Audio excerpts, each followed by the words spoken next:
پار کیا ہے. ہمارے درمیان ہمارے پاس صرف 3 شلنگ باقی ہیں. اگر ہم فرد کے پاس نہیں پہنچے تو ہمیں گرفتار کر کے گولی مار دی جائے گی. کیا آپ اپنے گرم بستر پہ خوشی سے لیٹ پائیں گی جبکہ ہم ٹھنڈی ہوا اور بارش میں باہر ہیں؟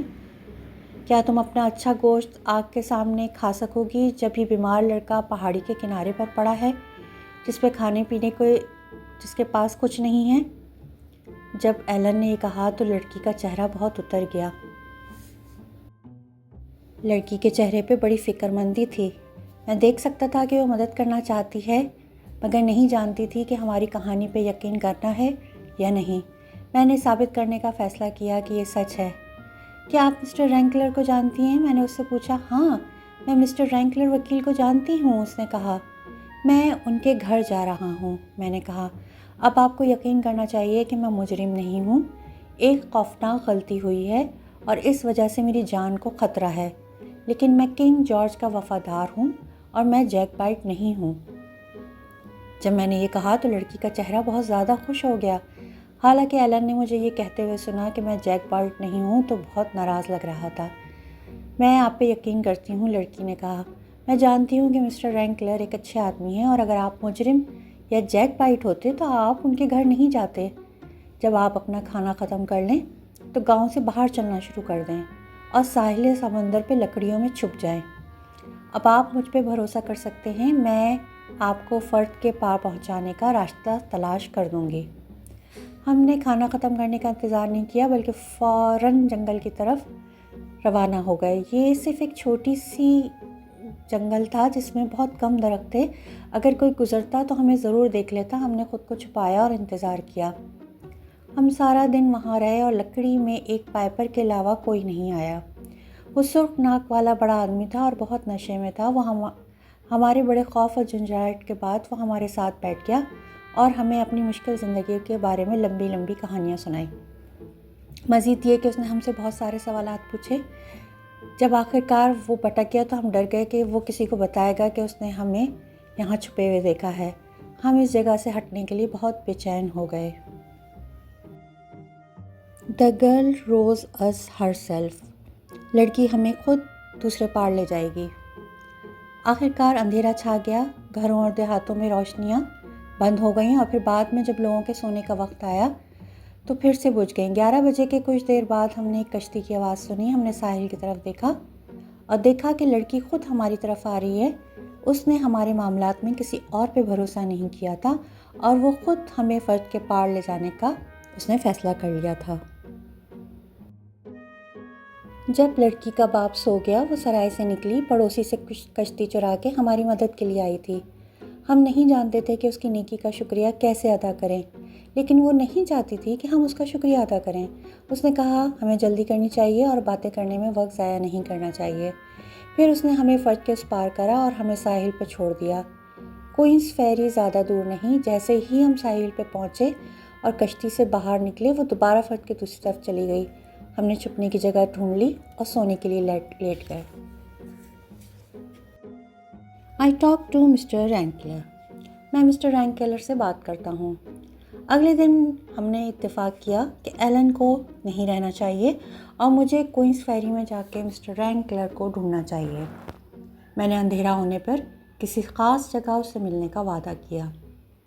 وہ اس وقت تک ہلنے والا نہیں تھا جب تک اس نے مجھے ہائی لینڈ کی دھن بجاتے ہوئے نہیں سنا.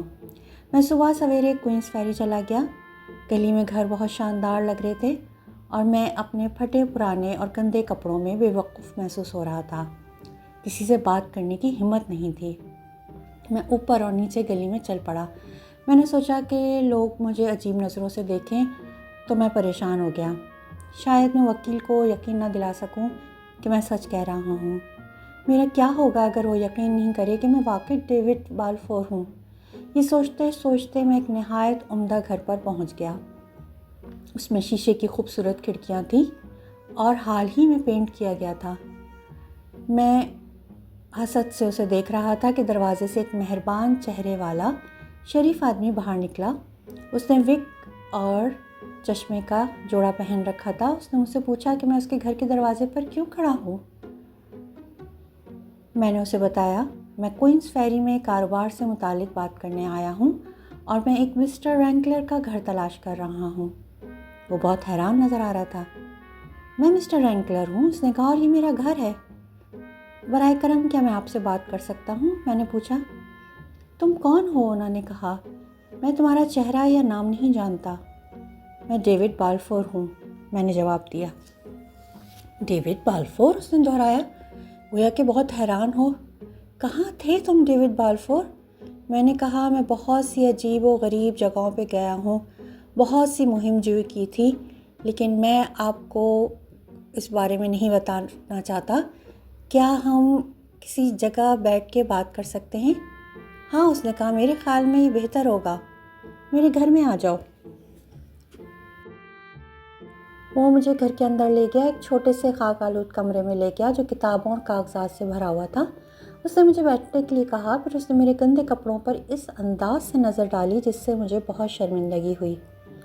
اب تم کیا چاہتے ہو؟ اس نے پوچھا۔ میں بہت مصروف آدمی ہوں اور مجھے پسند نہیں کہ لوگ میرا وقت ضائع کریں، سمجھے؟ مجھے لگتا ہے، میں نے بغیر کسی ہچکچاہٹ کے کہا، کہ میں ہاؤس آف شاز کا مالک ہوں۔ اس نے اپنی میز پر رکھی دراز سے کتاب نکالی۔ اس نے کہا، تمہیں یہ ثابت کرنا ہوگا۔ میں تم سے کچھ سوال کروں گا۔ مسٹر رینکلر بلیوز می۔ مسٹر رینکلر مجھ پر بھروسہ کرتے ہیں، یقین کرتے ہیں۔ انہوں نے مجھ سے پوچھا کہ میں کہاں پیدا ہوا اور میرے والد اور والدہ کون ہیں۔ مسٹر رینکلر میرے جوابات سے خوش نظر آئے۔ پھر انہوں نے پوچھا، کیا میں کیپٹن ہاجسن کو جانتا ہوں؟ جی جناب، میں نے جواب دیا، میں اسے جانتا ہوں۔ اس نے مجھے اغوا کرنے میں میرے چچا کی مدد کی۔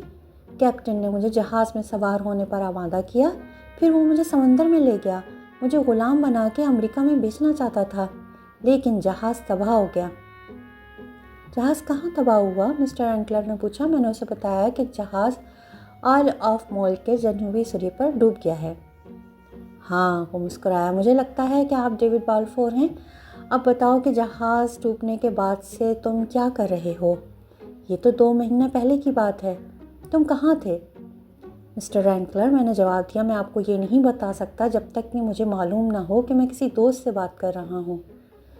مسٹر بالفور، اس نے جواب دیا، میں اس وقت تک آپ کا دوست نہیں بن سکتا جب تک مجھے آپ کے بارے میں تمام حقائق معلوم نہ ہوں، لیکن مجھے لگتا ہے کہ آپ مجھ پہ بھروسہ کر سکتے ہیں۔ اگرچہ میں آپ کے چچا کا وکیل ہوں، لیکن میں اس دن تک آپ کے بارے میں کچھ نہیں جانتا تھا جب تک مسٹر کیمبل یہاں آئے۔ وہ جاننا چاہتے تھے کہ آپ کے ساتھ کیا ہوا ہے اور اب کہاں ہیں۔ ہم آپ کے چچا سے ہاؤس آف شاز ملنے گئے۔ انہوں نے کہا کہ انہوں نے آپ کو بیرون ملک تعلیم حاصل کرنے کے لیے کچھ رقم دی ہے اور ان کا خیال ہے کہ آپ ہالینڈ چلے گئے ہیں۔ مجھے آپ کے چچا کی کہانی کے بارے میں تھوڑا سا شک تھا، لیکن میں یہ ثابت نہیں کر سکا کہ وہ جھوٹ بول رہے ہیں۔ تبھی کیپٹن ہاجسن ہاؤس آف شاز پہنچا۔ اس نے کہا، جہاز ڈوب گیا ہے اور تم بھی ڈوب گئے ہو۔ جیسے ہی اس نے یہ کہا، میں جانتا گیا کہ مسٹر ایوی نیزر جھوٹ بول رہے ہوں گے۔ مسٹر رینکلر، میں نے کہا، اگر میں آپ کو اپنی کہانی سناؤں تو کیا آپ اسے راز میں رکھیں گے؟ مجھے آپ کو ایک دوست کے بارے میں بتانا پڑے گا جس کی جان کو خطرہ ہے۔ برائے کرم مجھ سے وعدہ کریں کہ آپ اسے دھوکہ نہیں دیں گے۔ مسٹر رینکلر نے مجھے اپنا وعدہ بہت ہی پختہ انداز میں دیا اور میں نے انہیں اپنی تمام مہم جوئی بتانا شروع کر دی۔ جب سے میں جہاز پر سوار ہوا تھا، جب تک میں ان کے گھر کے دروازے پر نہیں پہنچا۔ جب میں اپنی کہانی سنا رہا تھا تو وہ آنکھیں بند کیے بیٹھے ہر لفظ غور سے سن رہے تھے۔ انہوں نے صرف ایک بار آنکھیں کھولیں اور اسی وقت میں نے ایلن بریک کے بارے میں بات کری۔ برائے کرم مجھے کسی ہائی لینڈر کے نام کے بارے میں نہ بتائیں، انہوں نے کہا۔ میں جیک بائٹ نہیں ہوں، میں ایک وکیل ہوں اور بہت سے ہائی لینڈرز قانون کو مطلوب ہیں۔ خوش قسمتی سے میں تھوڑا بہرا ہوں اور میں نے آپ کے دوست کا نام ٹھیک سے نہیں سنا۔ اب سے ہم اسے مسٹر تھامسن ہی کہیں گے۔ جب انہوں نے یہ کہا تو میں نے محسوس کیا کہ مسٹر رینکلر نے یقیناً ایلن کا نام بہت واضح طور پہ سنا ہوگا اور اندازہ لگایا ہوگا کہ میں ریڈ فاکس کے قتل کا ذکر کرنے والا ہوں۔ میں نے اپنی کہانی جاری رکھی اور جب بھی میں نے کسی ہائی لینڈر کے بارے میں بات کی، میں نے اسے جھوٹا نام دیا۔ میں نے جیمز اسٹیورٹ کو مسٹر تھامسن کا رشتہ دار کہا اور میں نے کلونی کو مسٹر جیمسن کا نام دیا۔ کالن کیمبل مسٹر گلین بن گئے۔ یہ ایک احمقانہ قسم کا دکھاوا لگتا تھا، لیکن میں نے سوچا کہ جب میں نے انہیں اس کے بارے میں بتایا تو ایلن اسے مذاق خیز سمجھے گا۔ The lawyer agrees to help me. وکیل میری مدد کرنے پر راضی ہو گئے۔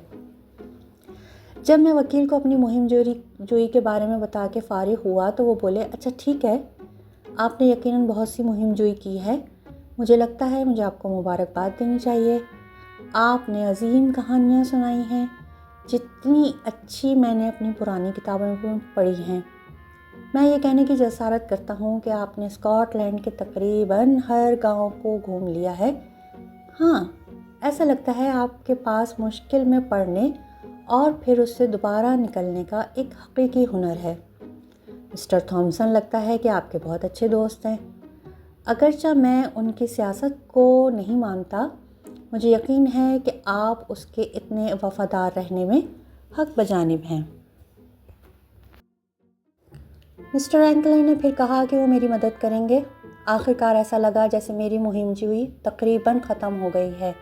مسٹر اینکلر نے مجھے اپنے گھر پہ اپنے ساتھ کھانے کے لیے مدعو کیا۔ میں نے اپنے پرانے گندے کپڑوں سے خوف اور شرمندگی کے ساتھ سوچا، اور انہوں نے یہ میرے چہرے پہ دیکھا ہوگا، کیونکہ وہ مجھے سونے کے کمرے میں لے گئے اور صابن، پانی اور ایک کنگھی دی۔ پھر اس مہربان نے مجھے پہننے کے لیے کچھ صاف ستھرے کپڑے جو ان کے بیٹے کے تھے دیے۔ میں نے اپنے آپ کو دھویا اور اپنے کپڑے بدلے، جس کے بعد میں بہت بہتر محسوس کرا۔ جب میں فارغ ہوا تو مسٹر اینکلر نے مجھے میرے چچا اور میرے والد کے بارے میں بتانا شروع کیا کہ ان میں جھگڑا کیوں ہوا۔ The story of my family، میرے خاندان کی کہانی۔ انہوں نے کہا ان کا جھگڑا محبت کی وجہ سے ہوا۔ جب وہ جوان تھے وہ دونوں بہت خوبصورت تھے اور وہ ایک ہی عورت سے محبت کرتے تھے، مگر وہ آپ کے والد سے پیار کرتی تھی۔ اور جب مسٹر ایبینیزر کو اس کے بارے میں پتہ لگا تو اس نے خوفناک ہنگامہ کیا۔ وہ حسد سے پاگل ہو گیا۔ سب کو اس کا علم تھا۔ وہ گھر میں اپنے بستر پہ بیمار پڑا تھا اور اس کے ارد گرد اس کے تمام رشتہ دار تھے۔ وہ وقتاً و فوقتاً اٹھ کے ایک سرائے سے دوسری سرائے تک سوار ہو کے اپنے دکھوں کو چیخ چیخ کے بیان کرتا، اور جو بھی اس کی بات سنتا اسے اپنی کہانی کا پہلو بتاتا۔ آپ کے والد ایک اچھے آدمی تھے، لیکن وہ تھوڑا کمزور ہو سکتے ہیں۔ ایک دن وہ ایبینیزر کے رویے کو مزید برداشت نہیں کر پائے۔ انہوں نے کہا کہ وہ اس خاتون کو چھوڑ دیں گے تاکہ ان کا بھائی اس سے شادی کر سکے۔ تاہم آپ کے والد کی طرح وہ خاتون بے وقوف نہیں تھیں، مزید یہ کہ وہ اس طرح ایک بھائی سے دوسرے بھائی کے پاس جانے پر بھی بالکل خوش نہیں تھیں۔ آخر میں اس نے کہا کہ وہ نہیں چاہتی ان میں سے کسی ایک سے شادی کرنا۔ پھر کیا ہوا؟ میں نے پوچھا۔ ایک طویل عرصے کے بعد آپ کے والد اور مسٹر ایبینیزر نے ایک سودا کیا۔ اگرچہ آپ کے والد 2 بھائیوں میں بڑے تھے اور آپ کے دادا کی وفات کے وقت ہاؤس آف شاز ان کا ہونا چاہیے تھا، لیکن انہوں نے اس بات پہ اتفاق کیا کہ ایبینیزر کے پاس گھر ہونا چاہیے۔ اس کے بدلے میں وہ اس بات پہ راضی ہو گئے کہ آپ کے والد اس عورت سے شادی کر لیں۔ وہ راضی ہو گئی، جلدی ان کی شادی ہو گئی۔ اس سودے کی وجہ سے آپ کے والد کے پاس بہت کم پیسہ بچا اور وہ اس کی بیوی ساری زندگی غریب رہے۔ آپ کے چچا کے پاس شاز کا گھر تھا اور اس کے ساتھ آنے والا تمام پیسہ بھی، لیکن تمام دولت ہونے کے باوجود ان کی زندگی خوشگوار نہیں رہی۔ تاہم مجھے اس کے لیے افسوس کرنا مشکل لگتا ہے۔ در حقیقت وہ بہت بدل گیا ہوگا۔ جب سے وہ چھوٹا تھا میں نے پاگل بوڑھے اور اس کے تباہ شدہ گھر کے بارے میں سوچتے ہوئے کہا۔ ہاں، وکیل نے جواب دیا، لیکن مجھے یقین ہے کہ تبدیلی کافی قدرتی تھی۔ وہ جانتا تھا کہ وہ اپنے بھائی کے ساتھ ناانصافی کر رہا ہے۔ وہ لوگ جو اس کے کیے کی حقیقت جانتے تھے اسے نظر انداز کرنے لگے، اور جو حقیقت نہیں جانتے تھے انہوں نے بڑے بھائی کو اچانک غائب ہوتے دیکھا اور چھوٹے نے اس کی ساری جائیداد لے لی۔ قصے میں کہانی یہ تھی کہ ایبینیزر اپنے بھائی کو قتل کیا۔ مجموعی طور پہ لالچی آدمی نے اپنے دوستوں کے بغیر اور بہت سارے دشمنوں کو اپنے ساتھ پایا۔ اس کے پاس صرف ایک ہی چیز رہ گئی تھی اور وہ تھا اس کا پیسہ۔ اب اسے صرف اتنا ہی خیال ہے جیسا کہ آپ خود دیکھ چکے ہیں۔ جی ہاں، اس نے خود قرض نوجوان کے طور پہ آغاز کیا اور ایک خود قرض بوڑھے کی موت پر جائے گا۔ یہ ہے ٹھیک، اس کے پاس ایک ہی راستہ ہے۔ پھر اس سب میں میرا کیا مقام ہے؟ کیا میں اپنی جائیداد کا دعویٰ کر سکوں گا؟ میں نے مسٹر رینکلر سے پوچھا۔ جائیداد یقیناً آپ کی ہے، انہوں نے کہا۔ آپ کے والد بڑے بھائی تھے اور آپ ہاؤس آف شاز کے حقیقی وارث ہیں، لیکن حقیقی وارث ہونے کے باوجود آپ کے چچا آپ کو ہاؤس آف شاز نہیں دینے دیں گے جب تک کہ آپ لڑیں نہ۔ آپ کو عدالت میں جانا پڑے گا اور گھر زمین کے لیے ان سے لڑنا پڑے گا۔ وکیل اور عدالتی کیسز بہت مہنگے پڑ سکتے ہیں۔ مجھے یقین ہے کہ آپ اس پوری کہانی کو جیتنا چاہتے ہیں، جس سے آپ کو معلوم ہوگا کہ یہ زمین جیت لی جائے گی۔ اگر آپ عدالت جاتے ہیں، اگر ہم یہ ثابت کر سکتے ہیں کہ آپ کے چچا نے آپ کو اغوا کیا، تو یہ یقینی طور پہ بہت آسان ہو جائے گا۔ لیکن ایسا کرنے کے لیے ہمیں مسٹر تھامسن کے بارے میں بات کرنی پڑ سکتی ہے۔ میں آپ کو مشورہ دیتا ہوں کہ مسٹر ایبینیزر کے ساتھ نجی طور پہ سودا کریں۔ میرا خیال ہے کہ آپ کو انہیں بتانا چاہیے کہ اگر وہ آپ کو فراخ دلی سے رقم دے تو وہ گھر رکھ سکتا ہے اور مرنے تک وہاں رہ سکتا ہے۔ مائی پلان، میرا منصوبہ۔ میں نے مسٹر رینکلر سے کہا کہ میں ان کے منصوبے کے بارے میں سوچوں گا۔ جیسا کہ میں نے کہا، میں اپنا کوئی اسکیم سوچنے لگا۔ مجھے اندازہ ہے کس طرح اپنے چچا کو یہ تسلیم کرنے پہ مجبور کروں کہ انہوں نے مجھے اغوا کیا تھا۔ میں نے کہا، اور عدالت سے باہر بھی مسٹر تھامسن ہماری مدد کریں گے۔ ہم سب آج شام ہاؤس آف شاز جائیں گے۔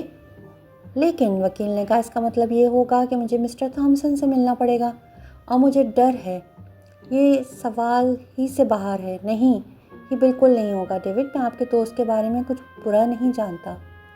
میں نہیں جانتا کہ وہ قانون کو مطلوب ہے، لیکن اگر میں نے ایسا کیا تو ایک وکیل کی حیثیت یہ دیکھنا میرا فرض ہے کہ اسے گرفتار کیا گیا ہے۔ اب میں آپ سے پوچھتا ہوں، کیا ہمارا ملنا عقل مندی ہے؟ اس نے اس ملک کے قانون کے خلاف بہت سے کام کیے ہوں گے۔ اس نے آپ کو اپنے بارے میں سب کچھ نہیں بتایا ہوگا۔ اسے شاید مسٹر تھامسن بھی نہیں کہا جا سکتا۔ مسٹر رینکلر نے کہہ کے مسکرائے۔ کیا آپ کو اب بھی لگتا ہے کہ مجھے اس سے ملنا چاہیے؟ انہوں نے پوچھا۔ آپ کو اس سوال کا جواب دینا چاہیے جناب، میں نے کہا۔ مسٹر رینکلر نے اس کے بعد مزید کچھ نہیں کہا، کیونکہ یہ تھا رات کے کھانے کا وقت، لیکن میں جانتا تھا کہ انہیں میرا منصوبہ پسند آیا۔ جیسے ہی ہم رات کا کھانا کھا چکے تھے، انہوں نے میری اسکیم کے بارے میں بات کرنا شروع کر دی۔ دوبارہ انہوں نے مجھ سے بہت سے سوالات کیے، زیادہ تر کے بارے میں مسٹر تھامسن، اور پھر اپنے نوکر سے کہا کہ وہ ایک کاغذ اور پینسل لے آئے۔ ایسا لگتا تھا وہ کسی چیز کے بارے میں بہت احتیاط سے سوچ رہے ہیں۔ پھر انہوں نے لکھنا شروع کیا۔ جب وہ فارغ ہوئے تو انہوں نے اپنے کلرک کو بلایا، جس کا نام ٹارنسن تھا، اور کہا، میں چاہتا ہوں کہ آپ اس معاہدے کے خط کو فوری طور پر نقل کر دیں۔ جب آپ ایسا کر لیں تو براہ کرم اپنی ٹوپی پہن لیں اور اس شریف آدمی اور میرے ساتھ آئیں۔ ہم مسٹر ایبینیزر بالفور کو معاہدے پر دستخط کرنے کے لیے قائل کرنے جا رہے ہیں، اور ہمیں آپ کی بطور گواہ ضرورت ہوگی۔ کیا جواب جناب؟ میں نے پکارا جیسے ہی کلرک کمرے سے باہر کیا۔ کیا آپ میرا منصوبہ آزمانے جا رہے ہیں؟ ہاں، انہوں نے کہا۔ لیکن آئیے پورا دن کاروبار کے بارے میں بات نہیں کرتے۔ ٹارنسن کو ابھی دیکھ کر مجھے ایک دل لگی چھوٹی سی کہانی یاد آتی ہے۔ میں آپ کو سناؤں گا۔ یہ کچھ سال پہلے ہوا تھا، جب میں نے ٹارنس سے ملنے کا وقت طے کیا تھا۔ ایڈنبرا میں خاص جگہ ہے۔ ہم دونوں اس کے آنے سے پہلے ہی اتفاق کیا تھا، لیکن ٹارنس نے نشے میں کچھ وقت گزارا تھا کہ وہ شراب پیتے ہوئے اس جگہ پر گیا اور بدقسمتی سے ایک کونے میں سو گیا۔ اس سے بھی زیادہ بدقسمتی سے یہ ہوا کہ اس صبح ہم روانہ ہونے سے پہلے میں اپنی جیب میں گلاس ڈالنا بھول گیا۔ ہم نے دیکھا کہ ڈیوڈ، میری نظر بہت خراب ہے، میں اپنے چشموں کے بغیر شاید کچھ واضح طور پہ دیکھ سکتا ہوں، تو آپ سمجھ سکتے ہیں کہ اس دن ان کو بھول جانا میرے لیے اتنی بدقسمتی کیوں تھا۔ میں ان کے بغیر بالکل اندھا تھا کہ میں 1 گھنٹے تک اپنے جلسگاہ میں ڈھونڈتا رہا، لیکن میں نے اپنے ہی کلرک کو نہیں پہچانا جس نے میرے لیے اتنے لمبے عرصے تک کام کیا ہے۔ وہ میری ناک کے سامنے سو رہا تھا، غیر معمولی، لیکن آپ نہیں سوچتے۔ دراصل کہانی کا اختتام یہ ہے کہ ہم دونوں ایک دوسرے سے ملنے میں کامیاب نہیں ہوئے اور ہم دونوں اکیلے ہی گھر چلے گئے۔ وکیل پھر زور سے ہنسا۔ میں بھی شائستگی سے اس میں شامل ہوا، لیکن سچ کہوں تو مجھے سمجھ نہیں آ رہا تھا کہ انہوں نے مجھے یہ کہانی کیوں سنائی۔ اور وہ اس سے اتنا خوش کیوں ہوئے؟ انہوں نے دوپہر کے وقت اسے کئی بار دہرایا اور دن کے اختتام تک میں اپنے ساتھی کی بے وقوفی سے زیادہ چڑچڑا اور شرمندہ محسوس ہو رہا تھا۔ اس کے ساتھ ہی یہ چیپٹر یہیں کمپلیٹ ہوتا ہے۔